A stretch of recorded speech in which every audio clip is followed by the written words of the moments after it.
صدر پاکستان آصف علی زرداری اور نے کی ہے کہ پاکستان بھارت کے زیر تسلط جموں کشمیر پر کسی بھی متنازع یا گمراہ کن موقف نہ کدی بھی قبول نہیں کر سکے۔ صدر پاکستان اور نے اسلام آباد میں ایک بیان میں کیے کہ مقبوضہ ریاست جموں کشمیر کا حوالہ نال بھارت کو ہر غیر قانونی دعووں، بین الاقوامی قوانین اور اقوام متحدہ کی قراردادوں کی سنگین خلاف ورزی ہے۔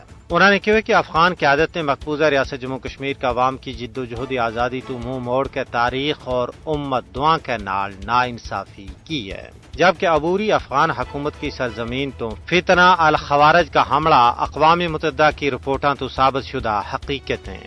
صدر پاکستان اور نے کہا کہ پاکستان نے واضح کر دیتا ہے کہ فتنہ الخوارج اور فتنہ الہند کو گٹھ جوڑ پاکستانی شہریاں اور سیکیورٹی اہلکارانہ نشانوں بنا رہی ہے۔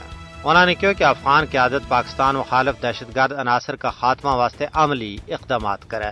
صدر پاکستان اور نے کہا کہ فتنہ الخوارج اور فتنہ الہند خطہ کا امن و استحکام واسطے سب تو بڑو خطروں ہیں۔ دہشت گردی کے خلاف جنگ کٹھی ذمہ داری ہے، اس کو پار کسی ایکڑ پر نہیں کلیو جا سکتو۔ پاکستان نے عرصہ 40 سال تک افغان عوام کی میزبانی کر کے اسلامی پراولی اور سونی گمانڈگیری کی مثال قائم کی ہے۔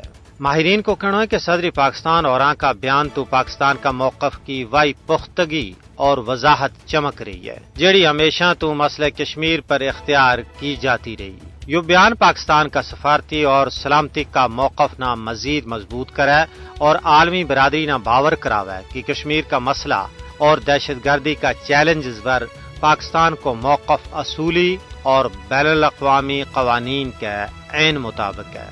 اس تو علاوہ صدر پاکستان اور نے بجا طور پر اس گالنا بھی اجاگر کی ہے کہ فتنہ الخوارج اور فتنہ الہند کو گٹھ جوڑ نہ صرف پاکستان بلکہ پورا جنوبی ایشیائی خطہ واسطے سب تو پارو خطرہ ہے۔